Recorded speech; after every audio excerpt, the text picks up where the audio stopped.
하나님 말씀을 봉독하겠습니다.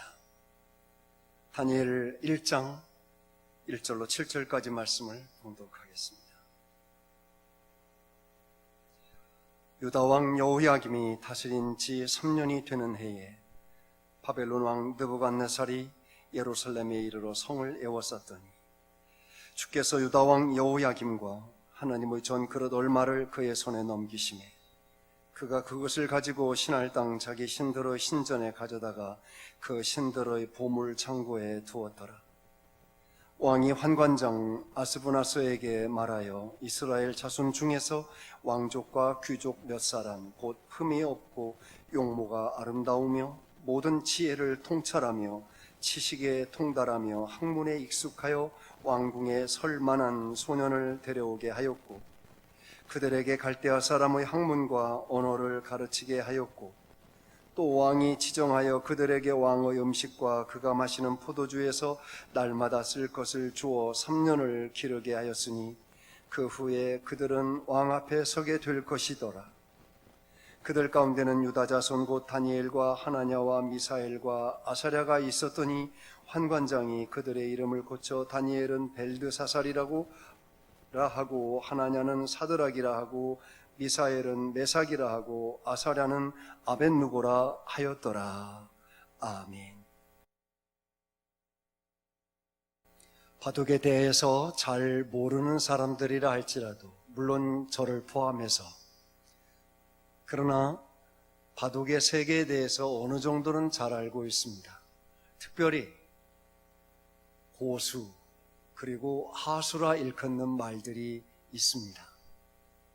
그리고 막상 바둑이 그 대국이 시작되는 때면 거기엔 포석이라는 말이 뒤따라 나옵니다. 포석.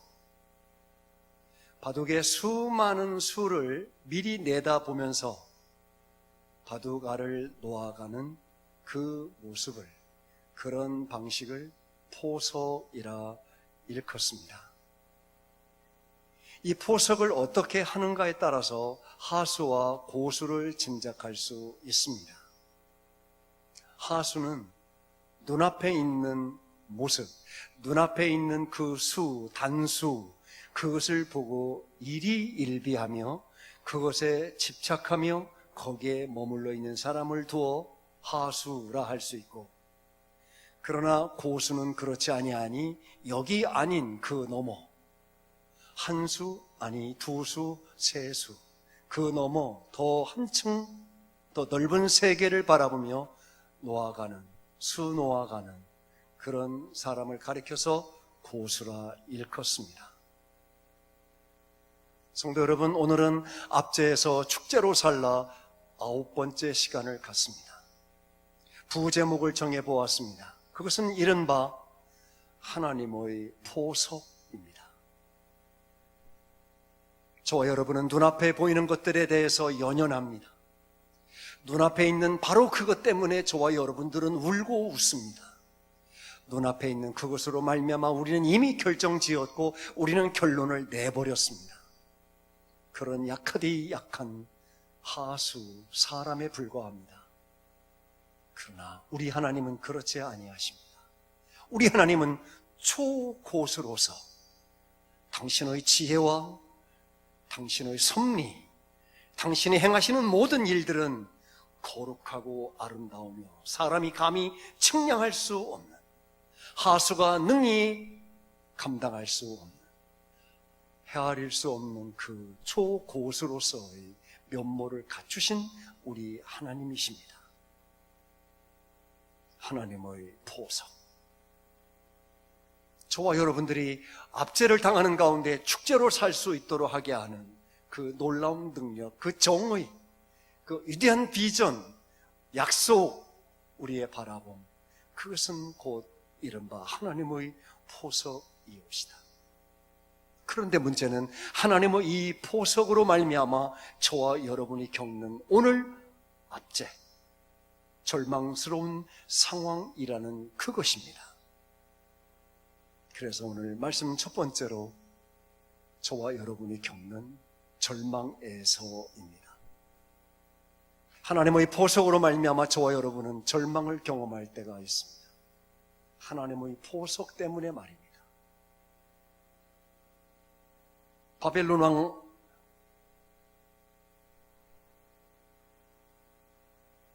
바벨론으로 말미암아 유다 예루살렘이 포위를 당합니다. 함락을 당합니다.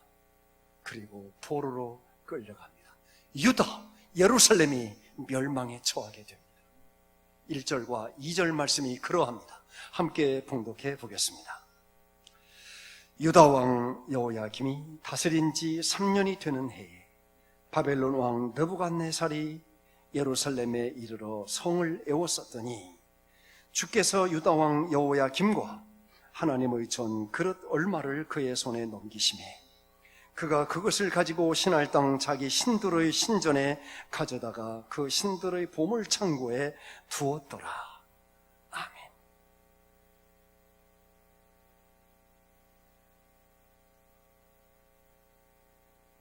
바벨론 왕 느부갓네살에 의하여 유다 예루살렘이 포위를 당하며 함락당하며 포로로 끌려가며 하나님의 전 기물들이 약탈을 당하여 그들의 신할 땅에 있는 그들의 보물 창고에 놓여지게 되었습니다.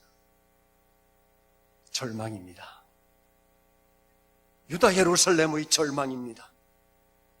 내일의 희망이 보입니까? 희망이 보이지 않습니다. 하나님의 보석 아닙니까? 하나님의 보석으로 말미암아 유다 예루살렘이 경험하게 될 절망이었습니다.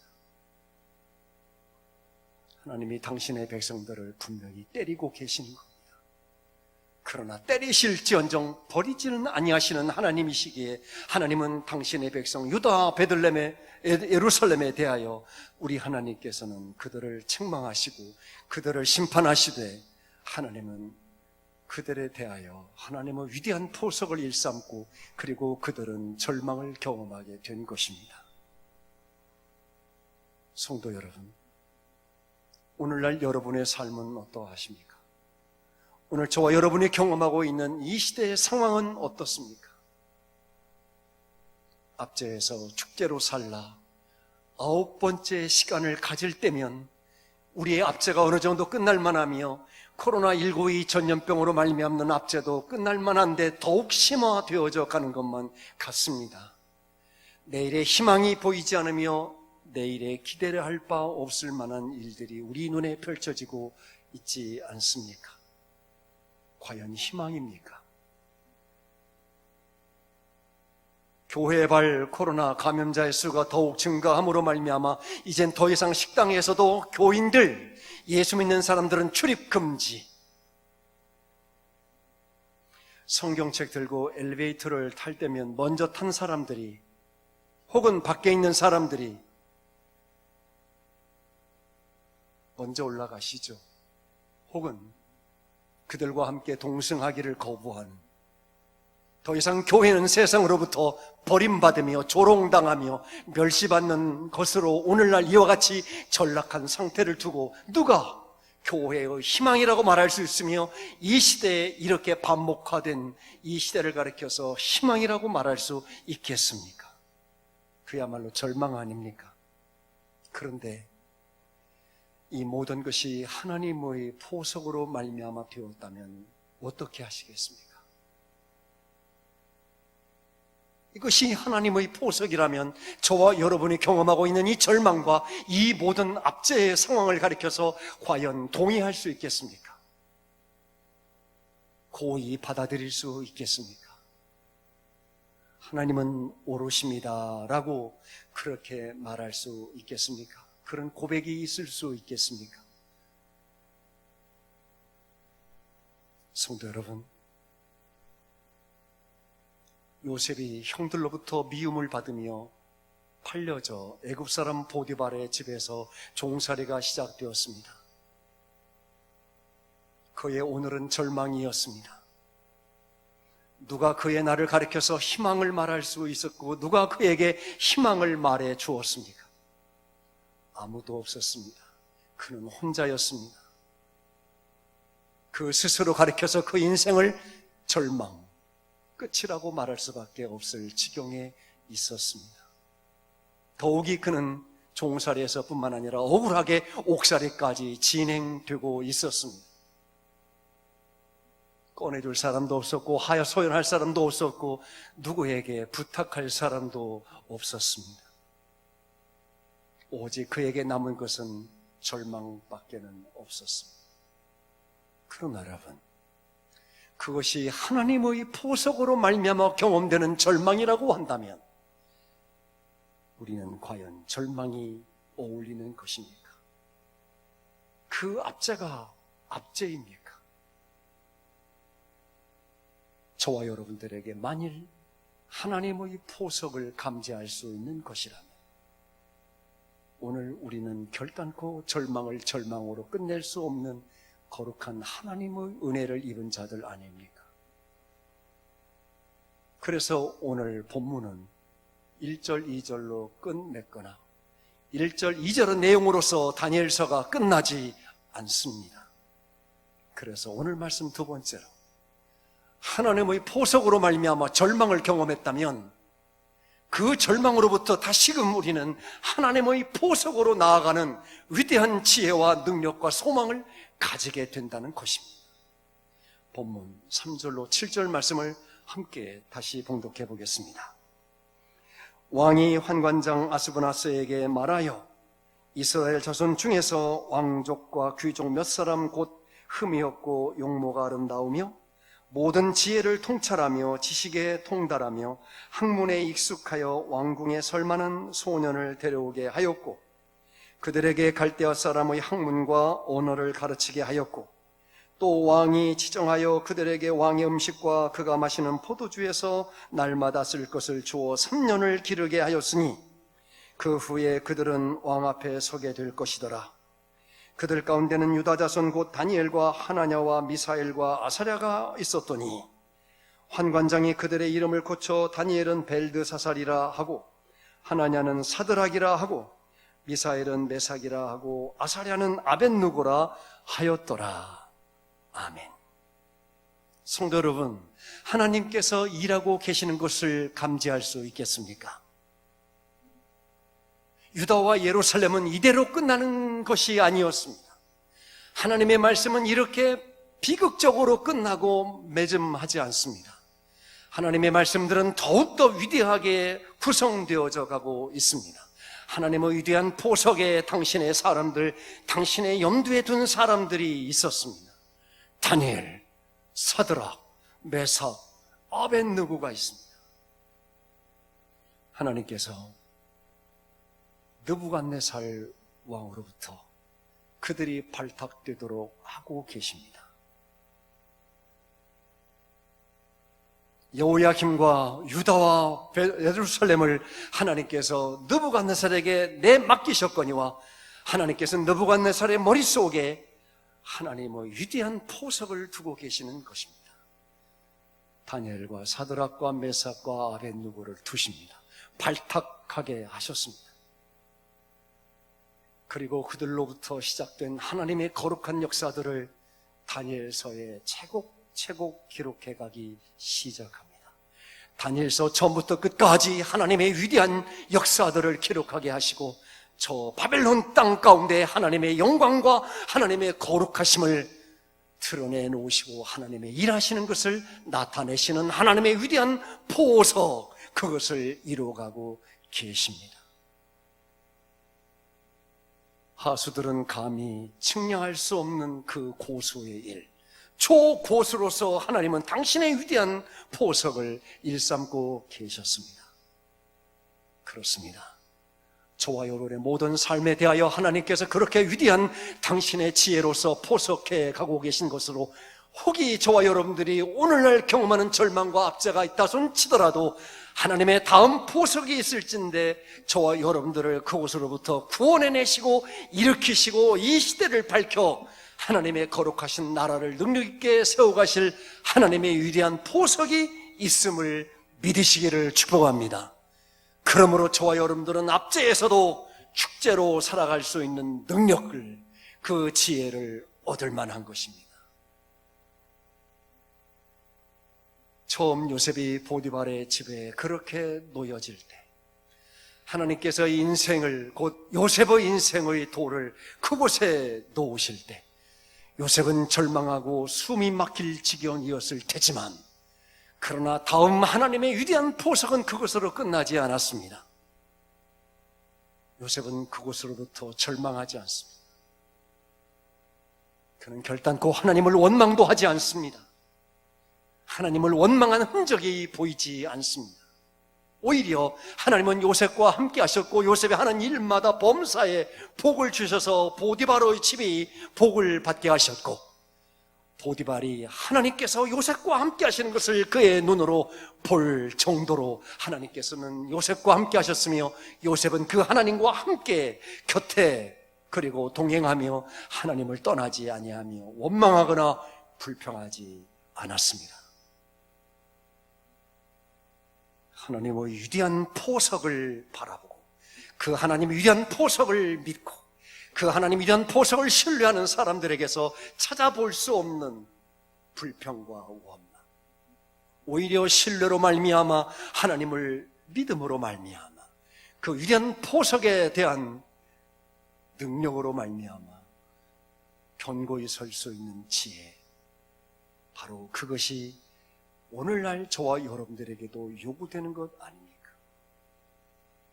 요셉은 이와 같은 것으로부터 더욱 던져져 하나님은 그를 다시 옥살이로, 억울하게 옥중 생활 깊은 곳으로 던져지는 그 포석도, 그 하나님의 포석도 요셉은 다시 감내해야만 했습니다. 억울한 옥살이, 자유를 박탈당한 고통, 그 서러움과 그 절망이 더욱 깊어지는 아픔을 그는 옥중에서 경험할 수밖에 없었습니다. 그러나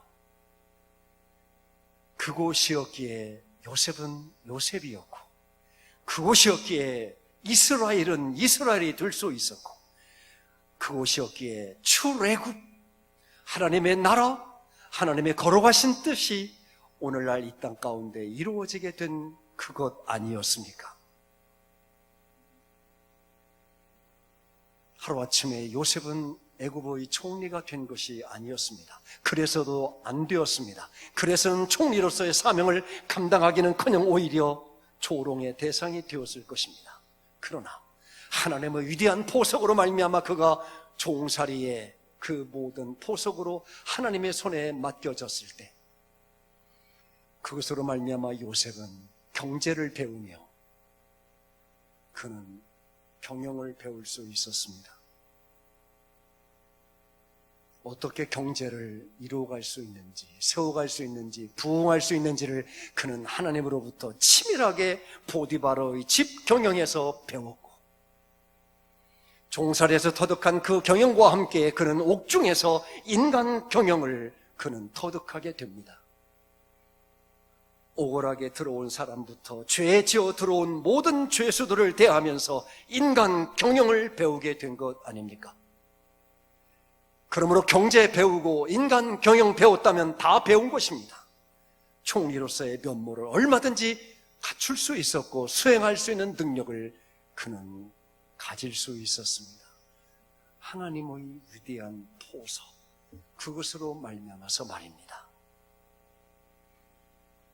사랑하시는 성도 여러분, 저와 여러분이 오늘날 절망하지 말아야 할 이유, 한국교회가 이대로 절망하며 저와 여러분들이 털썩 주저앉지 말아야 할 이유, 그것은 하나님의 다음 보석을 믿기 때문 아닙니까?